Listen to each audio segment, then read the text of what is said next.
A sunlight streams through the floor-to-ceiling windows of our dining room, bouncing off the crystal chandelier Mark insisted we buy 3 years ago because it screams success.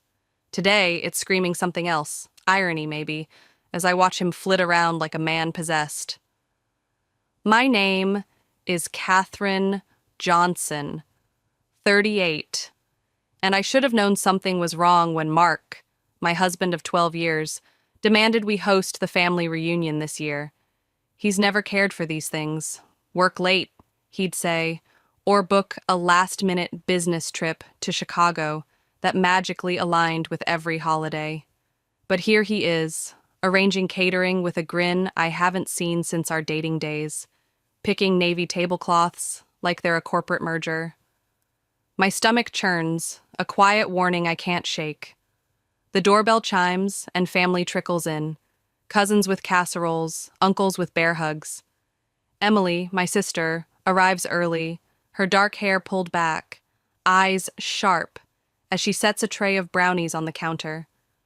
She's 35, my rock, and she's already side-eyeing Mark as he adjusts a centerpiece with the focus of a neurosurgeon.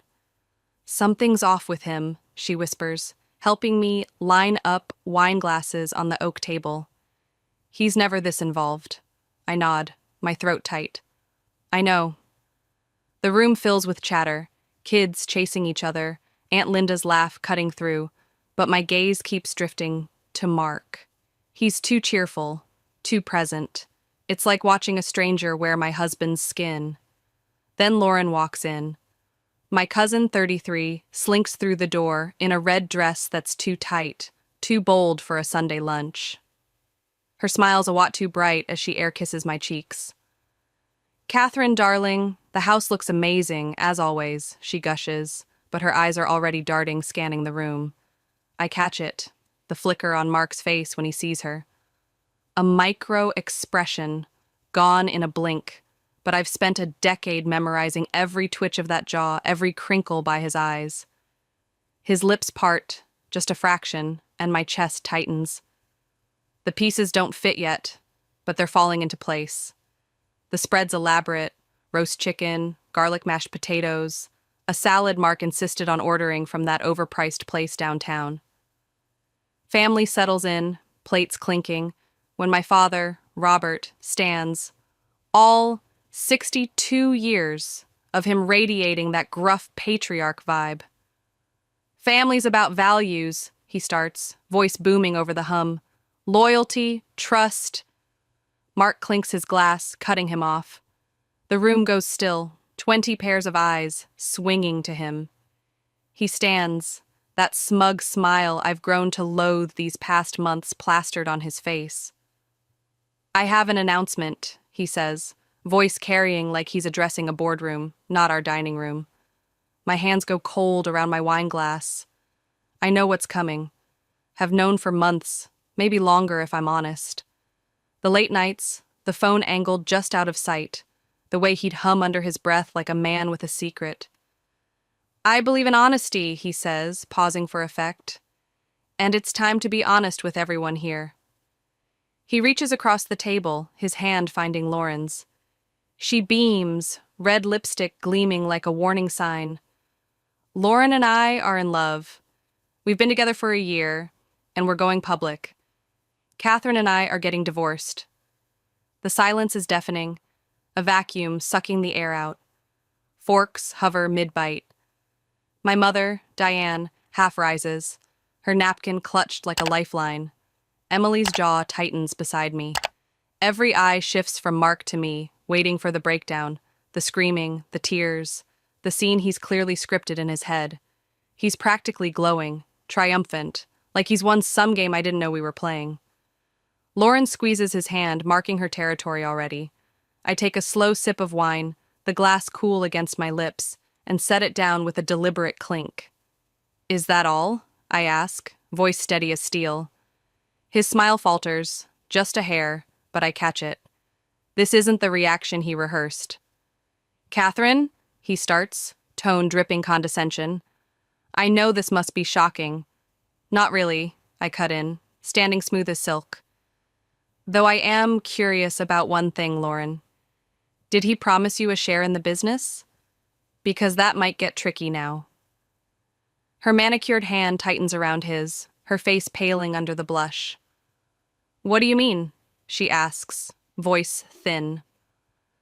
I smile, small and sharp, reaching for my phone. Oh, you'll see soon enough, but don't let me ruin your big moment. I'm sure you two have plans. Robert's face reddens. Catherine, he booms, but I hold up a hand. It's fine, Dad, really. I turn to the room, all those stunned faces. Sorry for the unexpected show, everyone. Enjoy the food. I need some air. The morning after Mark's reunion bombshell, I sit in Ryan Thompson's office, the scent of leather and coffee grounding me. Papers fan across his mahogany desk, each one a brick in the wall I've built over months. Ryan, 42, adjusts his glasses, his meticulous fingers tracing Mark's bold, careless signature on the last transfer documents, signed 3 days ago, when he thought they were routine.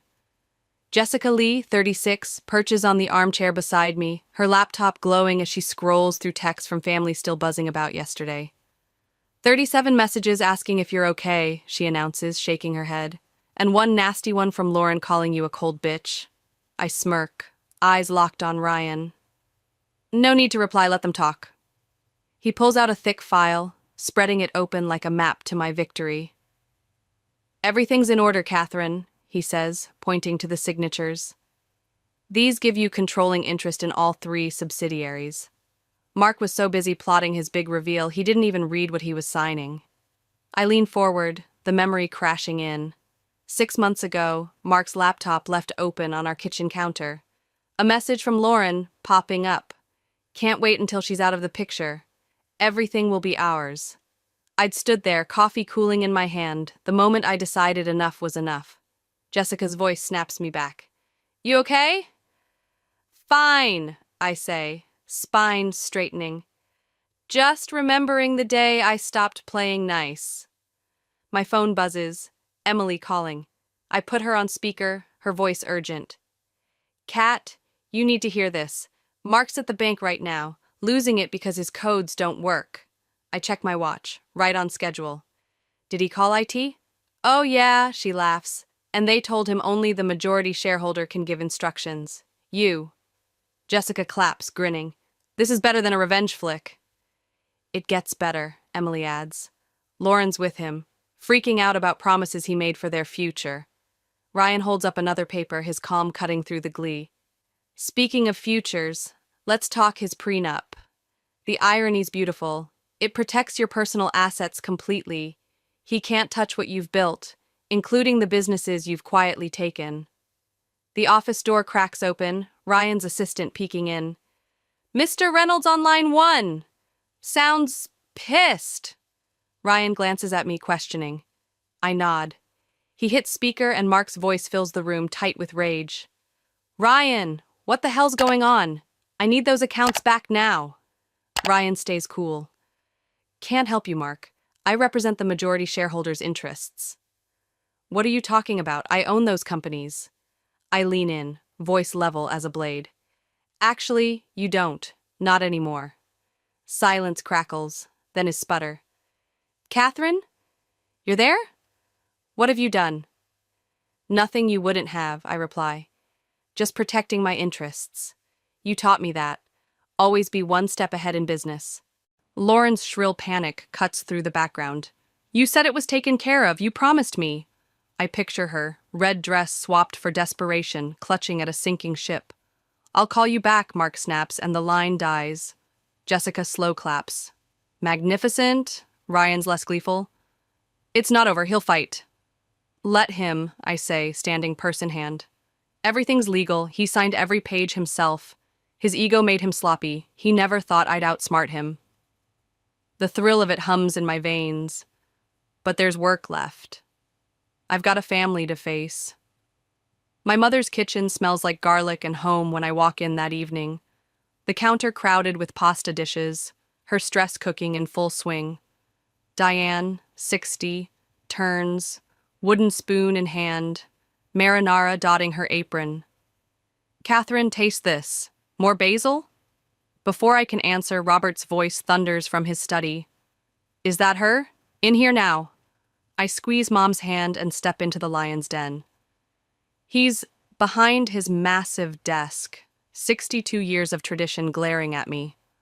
Close the door, he commands. I do, then sit, smoothing my skirt with steady hands. What you're doing, he starts. It's not right. Taking a man's business like that. Taking what's mine, I correct, voice firm. There's a difference. He slams the desk, face reddening. It's vindictive. This isn't how we handle family matters. I laugh, sharp and bitter. Family matters, like how Mark and Lauren handled things, humiliating me in front of everyone? His jaw tightens. That's different. Why? Because he's a man? Supposed to get away with it while I smile and take it? He flinches, but I press on. You taught me never to let anyone make me small. Remember that? The door swings open, Mom stepping in, wiping her hands. Robert, enough. Our daughter's right. He starts. Diane? But she cuts him off, standing behind me. For 12 years, we watched Mark treat her like a trophy, dimming her light. Now you're mad she's shining? Number you, listen to me. Her hand rests on my shoulder, warm and solid. My phone buzzes. An email from Mark. Catherine? We can work this out. Be reasonable. I scoff, typing, no thank you, as I read it aloud. Ha! See? Robert gestures. He's trying to be reasonable. No, I say, hitting send.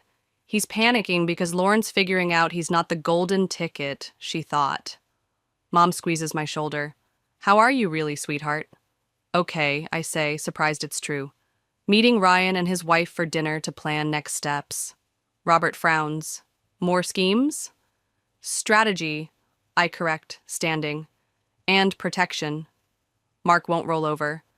As if on cue, my phone rings. Emily. Kat, heads up. Mark just left my office trying to get me to talk you down. When I said no, he hinted at dirt on Dad's old deals. Robert pales as I switch to speaker.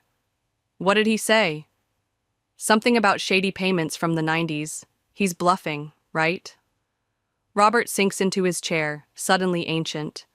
That bastard. He promised those records were gone. I end the call, facing him. Tell me everything, now. His eyes meet mine, decades of bravado crumbling. I've got my work cut out for me, but for the first time in months, I feel the ground steady beneath my feet.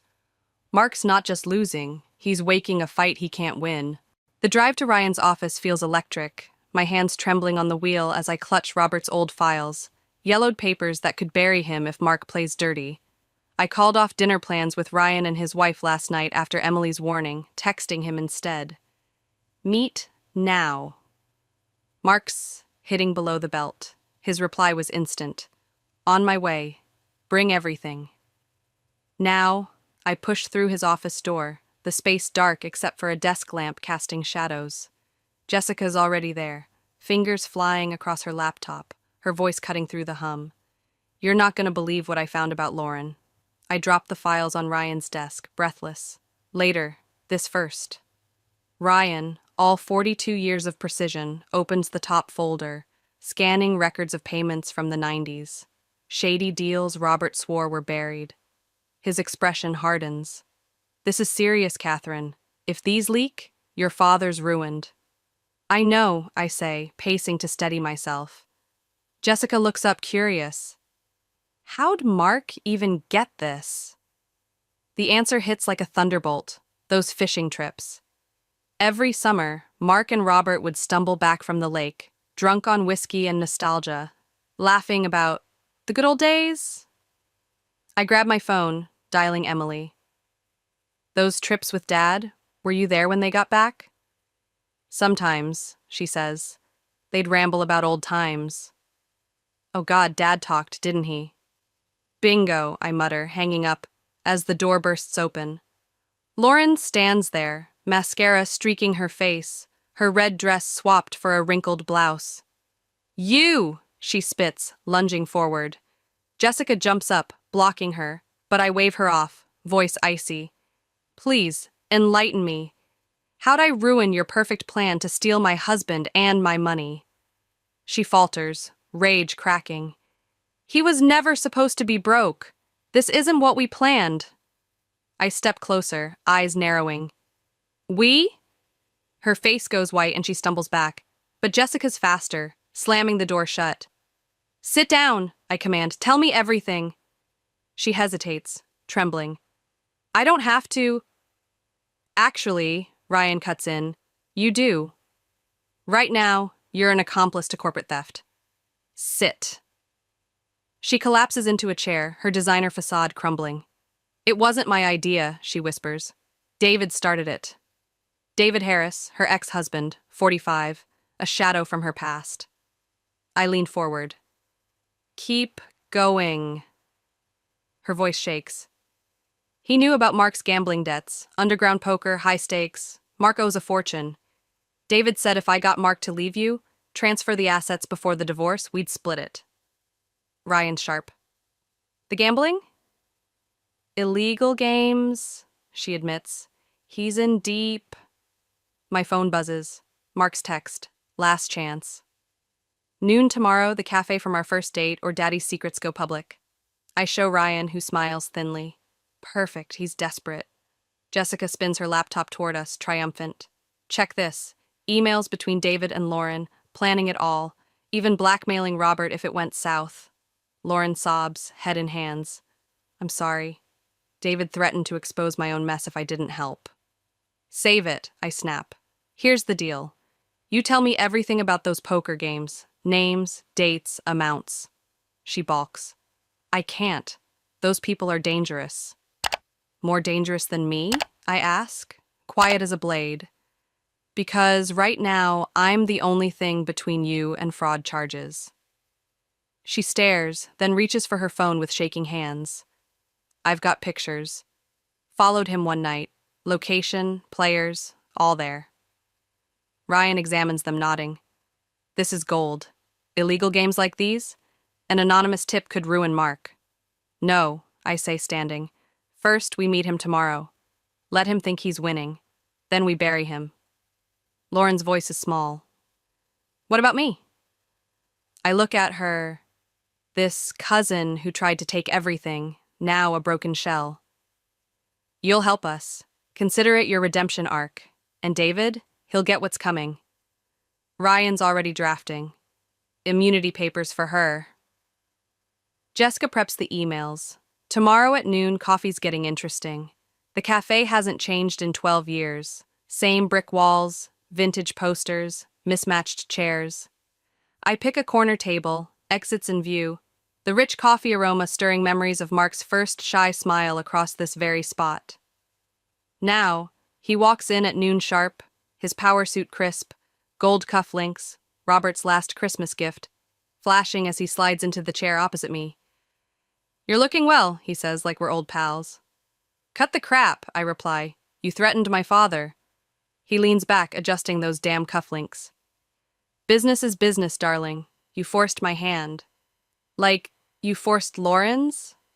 His smile twitches. What are you talking about? I pull out my phone, hit play. Lauren's tearful confession fills the air, detailing the scheme, the debts. His face drains of color. You're bluffing. Am I? I slide an envelope across. Your IOUs from the poker games. Quite a tab. Wonder what the gaming commission would say. He rips it open, hands shaking. You wouldn't dare. Try me. Oh, and those files on Robert? Statute of limitations ran out 3 years ago. Your debts, though? Fresh as hell. He grips the table, knuckles white. What do you want? Sign these, I say, pushing divorce papers forward. Full settlement.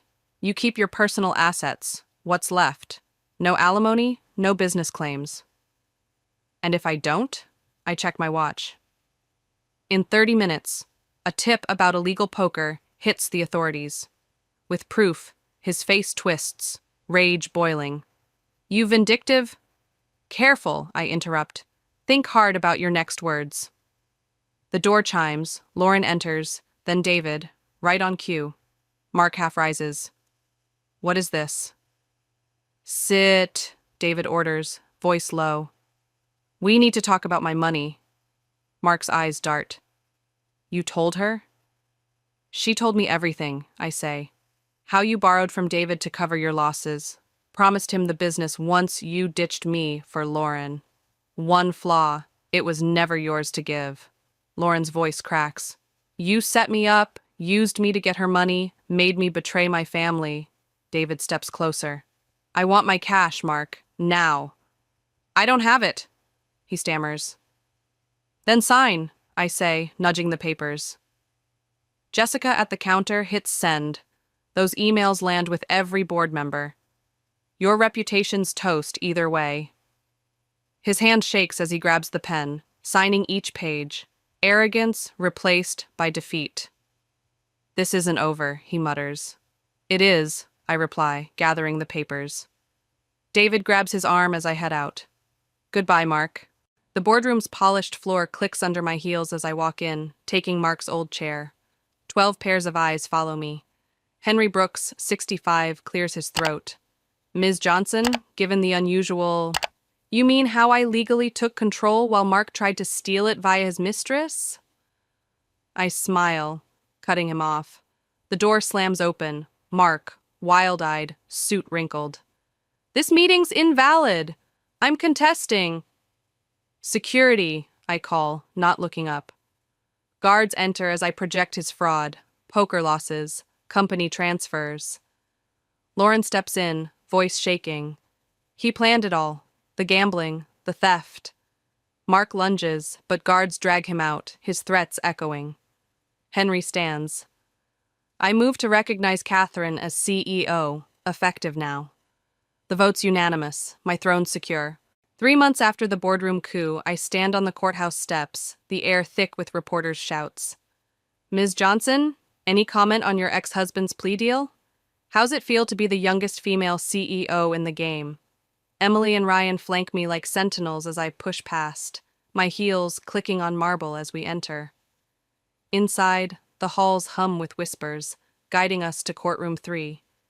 Emily leans close, her voice low. You don't have to be here. The prosecutor's got this. I want to see his face, I reply, steady. I need to. The doors swing open, and there's Mark, 40, in an orange jumpsuit, cuffs glinting, a shadow of the man who once wore power suits like armor. No smirk, no styled hair, just a small broken figure. All rise! The bailiff calls as the judge sweeps in. I catch a flicker in my periphery. Lauren slips into the back row, dark sunglasses hiding her eyes. Our gazes lock for a beat. She nods slightly, a silent truce. The proceedings kick off fast. The prosecutor lists the charges: fraud, embezzlement, illegal gambling, each word a nail in Mark's coffin. His lawyer, a far cry from his old high-roller firm, stands defeated. Your Honor, my client wishes to plead guilty on all counts. Murmurs ripple through the room as Mark rises, shoulders slumped. He turns, eyes finding mine, a ghost of the man I married flickering before it fades. Before I accept your plea, the judge says. Any statement? Mark clears his throat, voice cracking. I'd like to address my ex-wife. The judge nods. I sit straighter as he faces me fully. Catherine, you were right about everything. I thought I was untouchable. Smarter than anyone. I thought I could take it all, but you beat me at my own game. And the worst part? You did it clean, legal, using every trick I taught you. His words hang, heavy. Is there a point? The judge cuts in. Yes, Mark says. I'm sorry, not just for the crimes, but for underestimating you, betraying you, thinking you'd just take it. The prosecutor rises. Your Honor, we have a plea agreement. Very well, the judge says. 5 years in federal prison, 3 years supervised release. The gavel bangs, and Mark's led away. His last glance at me unanswered. I stare ahead. My phone buzzes as we exit, a text from David's old poker dealer. You were right. Found his offshore accounts. Details coming. I forward it to Ryan without a word. We'll handle it later. Outside, the reporters swarm again. This time I stop. Ms. Johnson, your response to his apology? I adjust my blazer, voice calm. Actions have consequences. Mark's destroyed our marriage, nearly sank our company, and ruined himself. Let that be a lesson. Don't underestimate who you're up against. Cameras flash as I turn away, the weight of victory settling in. Back at the office, Mark's old executive suite, my parents wait, Robert holding a champagne bottle. Board meeting went well, I ask, knowing the answer. Unanimous approval on your 5-year plan, he beams. Stocks up 12% since Mark's plea hit the wires. Diane pours, raising her glass. To karma. To justice, Robert adds. To both, I say, clinking theirs. My phone buzzes. Lauren. Thank you for not naming me in court. New job starts next week. Clean slate. I type back, make it count, and set it down, gazing at the city skyline through the window. The sun dips, painting the glass gold. Emily bursts in, waving the remote. Turn on the news! I flick it on. Mark in handcuffs, hauled from his poker den with other players, the club owner in tow. Anonymous tip, Ryan says, a rare smile tugging his lips. Imagine that. Jessica follows, phone aloft. It's everywhere. Social media's losing it. Lauren's in therapy, by the way, wants to make amends. My parents exchange a look. Robert steps forward, TV still flickering behind him. I was wrong, Catherine. You handled this right. Diane squeezes his hand. We underestimated you, sweetheart. Not again. Another alert flashes. Local tycoon, jailed for fraud, gambling. More arrests expected. For someone who just took down her cheating ex, and a crime ring, Ryan says. You're awfully calm. I turn to them. Family, friends, the ones who held me up. Because for the first time in years, I'm in control. No more masks, no more compromises. The autumn breeze carries coffee and pastry scents as I unlock the cafe door the next day. Our old spot, now mine. The realtor called yesterday. I outbid everyone. Jessica runs a hand along the brick wall. Perfect, but why here? Sometimes, I say smiling, the best revenge is living well. My phone buzzes. Ryan. David nabbed in Bali. Authorities closing in. Justice keeps rolling, I murmur. The bell chimes. Lauren steps in, jeans and sweater replacing her old flash. When you asked me here, she says hesitant, I almost didn't come. But you did, I reply, pulling out a chair. Sit. We're talking. She does, fidgeting. Heard about David. They found him. He'll face charges, I say, sliding a folder across. But that's not why you're here. She opens it, eyes widening, a business proposal. The cafe needs a manager, I explain. Someone who gets redemption. You need a real start. Tears well up. After what I did? The past is past, I cut in. What matters is now. The door chimes again. Mom, Robert, Emily, Ryan pile in. It's official? Robert asks. I dangle the keys. Signed this morning. Mom hands me a wrapped photo. Me at 16, a barista here, learning grit. To new beginnings, Robert toasts with an imaginary glass. And old wisdom, Diane adds. I move behind the counter, the espresso machine still humming.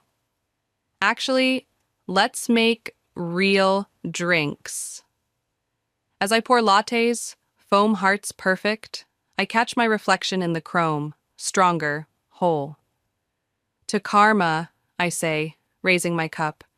Who taught me revenge is rebuilding yourself.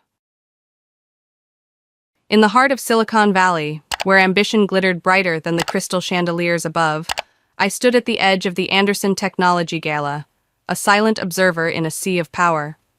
The ballroom pulsed with the elite, their designer suits and gowns weaving a tapestry of wealth. Yet I felt like a ghost among them. My sister Sophia, 32 and radiant, commanded the room's center, her voice slicing through the murmur as she touted a $4 billion merger. At 37, I clutched my sparkling water, my modest dress a shield against their scrutiny. They saw Audrey Anderson, the disappointing daughter, but by dawn, they'd meet the woman who held their empire's fate in her hands. Sophia's laughter rang out, a practiced melody that drew executives like flies. The Sterling Industries merger will reshape the tech world, she proclaimed, her champagne flute glinting. Anderson Tech will own the market. My teams worked tirelessly. I bit my lip, knowing her team's efforts were a house of cards, their due diligence blind to Sterling's cracks. I leaned against a marble pillar, my presence barely registering in the gala's glow. At 37, I'd mastered the art of being unseen, especially by my blood. Audrey, stop skulking, my mother's voice cut in, sharp as her diamond necklace. She approached, her disapproval as familiar as her perfume. It's unbecoming. I stepped forward, bracing for the ritual of these galas, Sophia's pedestal, my failures dissected. Sophia was just sharing the merger details, my mother said, her pride a beacon. 32, and vice president of acquisitions. We always knew she'd shine. Unlike some, my father added, his gaze heavy. Richard Anderson, 58, still dominated any room, though his tuxedo couldn't hide Anderson Tech's recent strains. His words pricked, but I'd grown immune. Audrey's still playing with her startup, Sophia said, her smirk ablade. What's it called? Some tech toy? Nexus Technologies, I answered quietly. We develop cybersecurity solutions. Right, Sophia scoffed, sipping her drink. Hacking away in a basement somewhere? She didn't know my basement was a tower's top floors, a secret I guarded like a loaded gun. My mother sighed, adjusting her necklace. Why you bother with that small-time nonsense, I'll never understand. You could have been running a division at Anderson Tech. I swallowed a retort, my mind on the documents in my office, proof of who ran the show. Speaking of running things, my father boomed, Sophia's merger is a milestone, the biggest in our history. Contracts are signed tomorrow. Every network will cover it, Sophia added, her eyes alight. I glanced at my watch, plain but purposeful, hiding my ability to eclipse their wealth. I should go, I said. Early meeting. Sophia's brows arched. What, a real client? Her laugh was venom. Something like that, I murmured. Don't let us keep you from your little project, she said, dismissing me. My mother's whisper trailed me. Just a startup. Honestly, it's embarrassing. I slipped through the crowd, nodding to moguls unaware I was the CEO they chased. Outside, the night air was crisp, and I smiled faintly. Tomorrow my family will learn the cost of underestimating me. As the gala's lights dimmed behind me, I sank into a discreet sedan, leaving my Bentley hidden to preserve the illusion. The Silicon Valley night hummed with possibility, but my family's words, embarrassing, small time, echoed like a challenge. Home, Miss Collins? My driver Thomas asked, using the name that cloaked my true power. Office first, I replied, my phone glowing with purpose. At 37, I was no longer Audrey Anderson, the dismissed daughter, but Catherine Collins, architect of a $12 billion cybersecurity empire. By morning, my family would face the truth I'd concealed for 3 years. A text from Marcus, my chief operating officer, flashed. Everything's ready. Anderson Tech won't see it coming.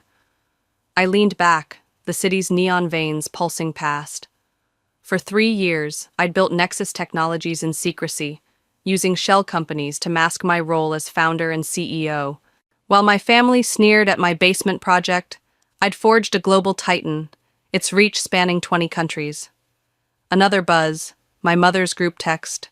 Sophia's merger signing tomorrow, tune into the news. The irony stung. The news would sing a different tune. The sedan halted at Nexus's headquarters, a glass monolith piercing the skyline. I strode through the marble lobby, the private elevator whisking me to the 50th floor. My office was a fortress of glass and steel, the city a chessboard below. Documents awaited. Sterling Industries unraveling, breaches, obsolete systems, a valuation $2 billion shy of Anderson Tech's gamble. My team had exposed these months ago, invisible to Sophia's shallow audits.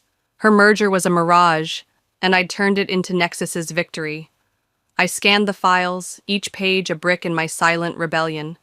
Sterling's CEO had signed our takeover last night, choosing survival over exposure. My family's bet on Sophia's deal had left Anderson Tech vulnerable, and I held the blade. Sarah's message pinged, reports finalized, press release ready. I replied, hold until my signal. The office was still, the city's hum a distant pulse. I stood, gazing at the skyline. My family measured success in headlines and titles, but I'd learned it was in the moves they never saw. Sarah appeared, tablet in hand. All set for the 9 a.m. meeting, she said, pausing. Audrey, are you sure? They're your family.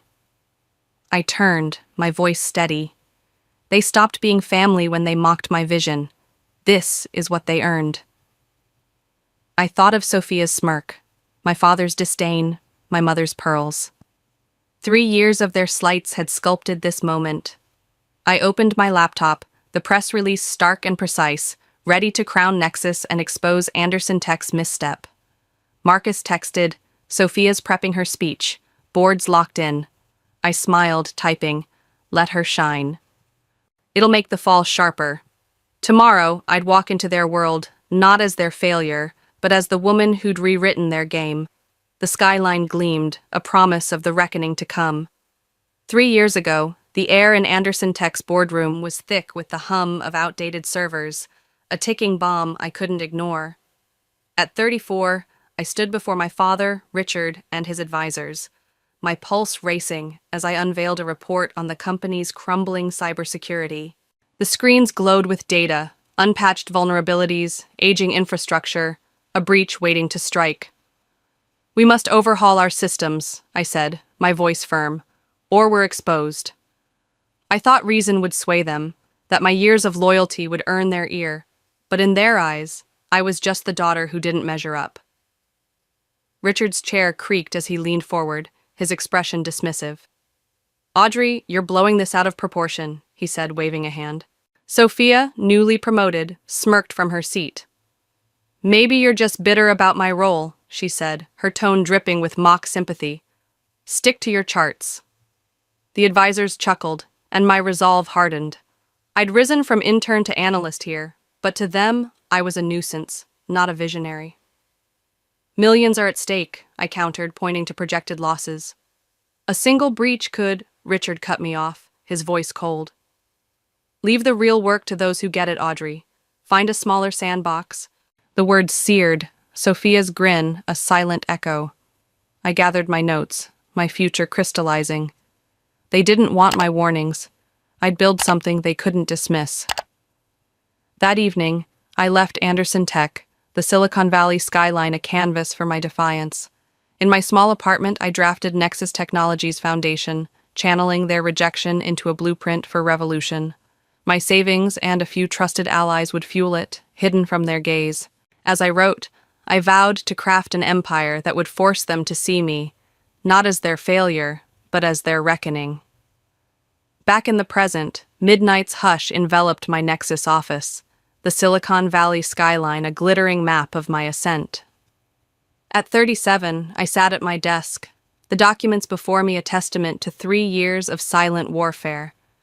A security audit laid bare Sterling Industries' porous defenses, a valuation cut their worth by $2 billion, a dossier exposed Sophia's merger as a fragile illusion. My family believed they'd seal their legacy in hours, but I, Audrey Anderson, held the pen that would rewrite their story. Sarah entered, her tablet casting a faint glow. Reports are finalized, she said, her voice tentative. Press release is set, but Audrey, are you certain? This will break them. I leaned back, the city's pulse a steady rhythm. They broke themselves, I said, my tone even. When they called my work a joke, they chose this. Sarah's question lingered, family, but the word felt hollow, eroded by years of their disdain. I opened the audit, its pages a litany of Sterling's failures. Unencrypted data, backdoors, losses buried in falsified books. My team had dissected their systems for months, unseen by Anderson Tech's careless eyes. Weeks ago, I'd met Sterling's CEO in a shadowed office, offering exposure or absorption. He'd chosen Nexus, signing away his company while Sophia rehearsed her victory speech. My family's blind faith in her had stretched their resources to the edge, and I was ready to push. Marcus's message flashed. Board set for 9 a.m. Sophia's polishing her sound bites. I pictured her, preening for cameras, unaware of the trap I'd laid. I typed back, "Let her glow." The darkness hits harder. Standing, I crossed to the window, the skyline a testament to my unseen moves. Nexus was more than a company. It was proof that power didn't need applause, only precision. Sarah lingered, her tablet clutched tight. "The press is hyping this as the deal of the century," she said. "What happens when it's yours?" A faint smile curved my lips. "They'll see the shadow was always the substance." I took the tablet, the press release a blade of truth. Nexus's triumph, Anderson Tech's oversight. "Send it at 10 a.m., I said, after I've spoken. As Sarah left, I sat, my mind tracing the gala's echoes. Sophia's taunts, my father's scorn, my mother's pearls. Their voices had forged this moment, each dismissal a spark for Nexus's fire. Tomorrow, I'd step into their arena not as their outcast, but as Catherine Collins, the architect of their undoing. The city gleamed, whispering of a dawn where their legacy would bend to mine. Dawn broke over Silicon Valley, its light glinting off the glass facade of Anderson Tech's headquarters, where cameras and egos gathered for a merger that would never be. From my private office across the street, I watched the conference room pulse with anticipation, Sophia's voice carrying through the media's lens. At 37, I stood in a sleek Armani suit, the modest dresses of galas, past replaced by the armor of Catherine Collins, CEO of Nexus Technologies. My phone vibrated with Marcus's final text. "Your sister's in her element. Time to rewrite the script." I glanced at my watch, 9:45 a.m., and stepped toward the threshold where Audrey Anderson would become undeniable. I crossed the street, each stride a severance from the daughter they'd scorned. Marcus and Sarah followed, their briefcases loaded with documents that would unravel my family's delusion. Through the lobby's glass, I saw Sophia, mid-interview, her gestures grand as she painted a future Anderson Tech didn't own. My father, Richard, basked in her reflected glory, while my mother's celebration pearls caught the light, a symbol of their misplaced pride. They were a tableau of hubris, blind to the storm I carried. At 9:55 a.m., the conference room doors parted, and a hush swallowed the chatter as I entered, my team a silent vanguard. Sophia's words faltered, her eyes narrowing. "Audrey? This is a private signing. What are you doing here?" I placed my briefcase on the table, its click echoing. "Good morning," I said, my voice a calm blade. "Let's begin." "Begin what?" my father demanded, rising, his face flushed. "We're here for the Sterling merger. Where's their CEO?" I nodded to Sarah, who handed folders to the board, their expressions shifting from confusion to dread. "Mr. Chen signed different papers last night," I said. Sophia's voice cracked. "That's nonsense. I have the merger contract right here." She clutched her file, a lifeline slipping away. "Those are worthless," I said, watching her open the folder, her confidence bleeding out. Sterling accepted another offer. My father's hands balled into fists. From who? I met his gaze, unyielding. Nexus Technologies, specifically me. Silence gripped the room, cameras pivoting as reporters sensed a seismic shift. Sophia's laugh was desperate. "Your pathetic startup? You can't afford?" "Nexus is worth $12 billion, I interrupted, activating the screen to display our financials. "We're the largest cybersecurity firm in the nation. While you ridiculed me, I built what you couldn't imagine." My mother's pearls clinked as she collapsed into her seat, murmuring, "Your little office?" I turned to her. "A facade. Nexus owns this building, and now Sterling Industries." "Why?" My father's voice broke, raw with betrayal. I signaled Sarah, who distributed more documents, Sterling's exposed flaws, breaches, falsified valuations, losses Anderson Tech never saw. "Your due diligence failed," I said. "You trusted Sophia's bravado over truth. I offered Sterling's board a choice, ruin or rescue. They chose Nexus. Sophia's hands shook, pages fluttering. "This will destroy us," she whispered. "No," I corrected. "This can save you. Nexus offers to acquire Anderson Tech at a fair price, before the market learns your weaknesses. You have 12 hours. The board stirred, their allegiance to my father fraying as they read the truth. My mother pleaded, "Richard, stop this!" But he was mute, his empire crumbling. I stood taller, my voice resonating. "You called my work embarrassing, dismissed my vision, and assumed I was weak because I was quiet. Remember this. The daughter you ignored now holds your future." Sophia's eyes glistened, her poise shattered. My father looked away, defeated. I walked to the door, pausing. 12 hours. Choose well. As the sun dipped below Silicon Valley's skyline, I stood in my Nexus office, the city's glow a mirror of my quiet triumph. The morning's upheaval had settled into signatures and silences. Sophia, her office emptied, left with a fractured dignity, escorted past whispering colleagues. My father surrendered his keycard, his gaze averted, his legacy signed away. My mother's celebration pearls remained on the conference table, a forgotten emblem of their fall. Marcus entered, offering a glass of water, not champagne. "Worth it, Audrey?" he asked. At 37, I'd toppled their world, but what had I learned? I crossed to the window, the skyline a testament to my choices. "It wasn't about their defeat," I said, my voice soft. "It was about building something true, not chasing their approval." The press release had hit at 10 a.m., headlines hailing Nexus as Tech's new giant. Anderson Tech's stock steadied under our offer, but its soul was mine. A year later, the landscape had shifted. Under Nexus's guidance, Anderson Tech shed its outdated skin, its systems now cutting edge, its future secure. Sophia, humbled, took a mid-level role at a smaller firm. Her arrogance softened. My parents, their gala days over, faded into obscurity, their dynasty a memory. I saw them once, at a quiet fundraiser, their eyes skimming past me without a word. They'd learned what I'd known. Family wasn't bound by blood, but by respect they'd never offered. Nexus expanded, launching platforms that reshaped cybersecurity, driven not by vengeance, but by purpose. Employees, clients, innovators, they were my legacy, not the Andersons' name. Reflecting, I saw the trap I'd nearly fallen into. Their mockery had fueled Nexus, but it could have consumed me, tying my worth to their failure. The real victory was letting go, defining success as creation, not conquest. "I built this for progress," I told Marcus, "not to prove them wrong." He nodded, leaving me to the city's hum.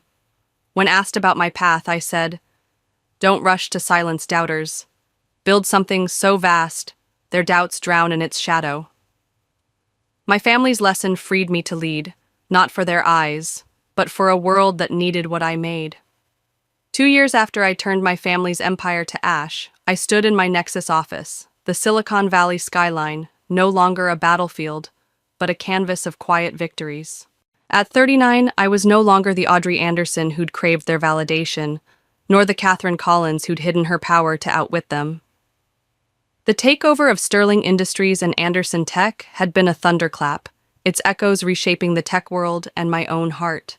I'd spent years forging Nexus technologies in the crucible of their disdain, Sophia's smirks, my father's cold dismissals, my mother's pitying sighs, each slight a spark that fueled my ascent.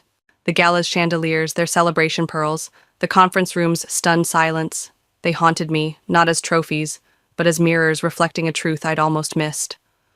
I'd built a $12 billion empire to prove them wrong, but in the fire of that ambition, I'd risked losing the woman who dreamed not of revenge, but of meaning.